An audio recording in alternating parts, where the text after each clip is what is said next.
Assalamualaikum warahmatullahi wabarakatuh. Hai semuanya, di sini saya akan menyajikan sebuah video penjelasan singkat untuk memenuhi tugas 1 mata kuliah Filsafat Ilmu.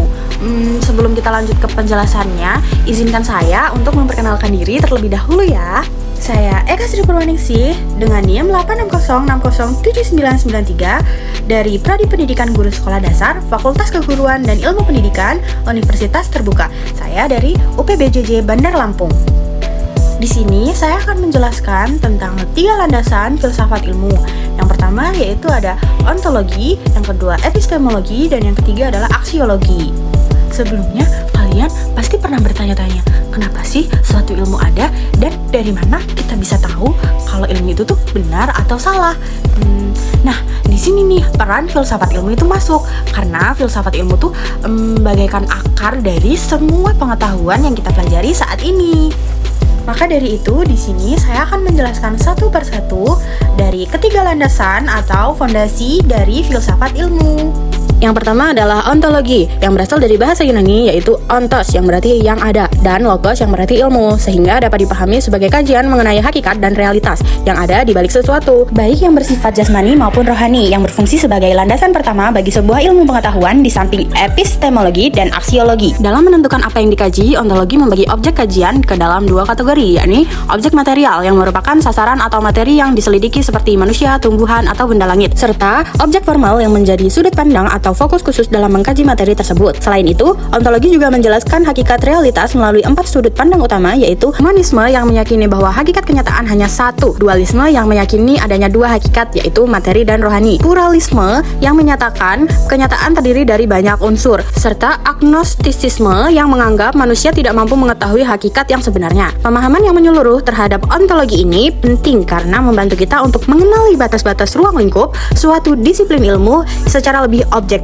menghindari klaim kebenaran yang sempit dari sudut pandang yang keliru, serta melatih sikap kritis terhadap hakikat dari setiap ilmu pengetahuan yang kita pelajari. Yang kedua adalah epistemologi. Epistemologi adalah cabang filsafat yang secara khusus mengkaji sumber, struktur, metode, dan validitas suatu pengetahuan. Berbeda dengan ontologi yang berfokus pada objek atau apa yang ingin diketahui, epistemologi berfokus pada proses, yakni bagaimana cara manusia memperoleh pengetahuan dan bagaimana kebenarannya diuji. Dalam proses pembentukan suatu ilmu, epistemologi mencakup 3 aspek penting yang saling berkaitan. Yang pertama adalah sumber pengetahuan, yang menjelaskan dari mana manusia mendapatkan pemahamannya, seperti melalui pengalaman indrawi, empirisme, akal budi, rasionalisme, data terukur, positivisme, atau pemahaman langsung, intuisionisme. Kedua adalah metode untuk memperoleh ilmu, yang mencakup prosedur sistematis guna menemukan kebenaran melalui penalaran deduktif atau induktif. Yang ketiga adalah pengujian kebenaran, di mana validitas suatu pengetahuan dinilai melalui teori korespondensi, kesesuaian dengan realitas, teori koherensi, konsistensi dengan pernyataan sebelumnya, atau teori pragmatis yang memiliki manfaat praktis. Pemahaman yang menyeluruh terhadap epistemologi sangat penting, karena hal ini membantu kita untuk memiliki standar yang jelas dalam membedakan antara ilmu pengetahuan ilmiah atau sekedar opini, memahami prosedur penelitian yang objektif, serta mengembangkan sikap kritis terhadap berbagai klaim pengetahuan yang ada di sekitar kita. Yang ketiga adalah aksiologi. Aksiologi adalah cabang filsafat yang mengkaji hakikat nilai, etika moral, dan tujuan penggunaan ilmu pengetahuan dalam kehidupan manusia untuk menjawab pertanyaan mendasar tentang untuk apa suatu ilmu itu digunakan. Dalam penerapannya, aksiologi mencakup 3 dimensi utama yang saling melengkapi. Dimensi nilai yang berfungsi sebagai pertimbangan etis dan etetis, dimensi etika dan moral yang menjadi standar perilaku bagi para ilmuwan agar pengembangan ilmu tidak merugikan harkat manusia, serta dimensi tujuan yang mengarahkan agar ilmu pengetahuan dapat membawa kemaslahatan bersama dan meningkatkan kualitas hidup. Selain itu, aksiologi juga berperan penting sebagai alat mengontrol peradaban. Hal ini karena sebuah penemuan ilmiah atau teknologi pada awalnya bersifat netral atau bebas nilai. Namun dampaknya di masyarakat akan sangat bergantung pada bagaimana manusia menggunakannya, apakah untuk kesejahteraan atau justru untuk kehancuran. Oleh karena itu, pemahaman aksiologi sangat diperlukan untuk memastikan bahwa setiap ilmu pengetahuan dan teknologi dimanfaatkan secara bertanggung jawab, beretika, dan berpihak pada kebenaran. Yang terakhir,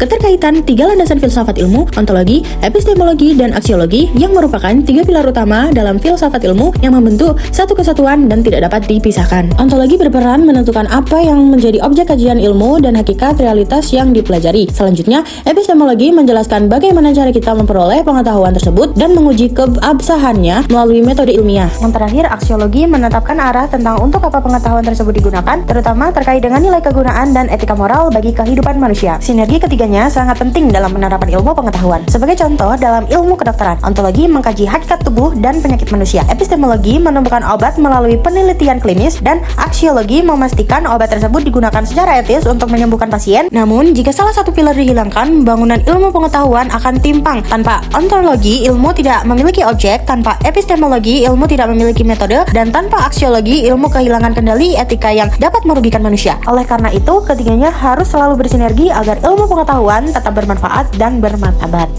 Nah, itu tadi penjelasan dari saya tentang ketiga landasan atau fondasi dari filsafat ilmu. Jika saya ada salah kata, mohon dimaafkan. Terima kasih. Wassalamualaikum warahmatullahi wabarakatuh.